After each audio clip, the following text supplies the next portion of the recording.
மாலை சூடி வாழ்ந்த வேளை வனவாசம் போனாலும் பிரியாத சீதை ராமநாமம் தந்தராகம் லவனாக குசனாக உருவான கீதம்.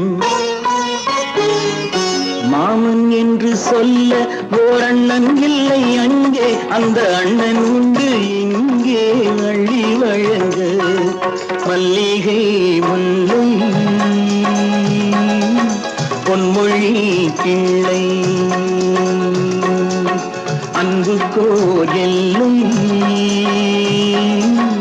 உன்னை போல் இல்லை. பொன்வண்ணரதம்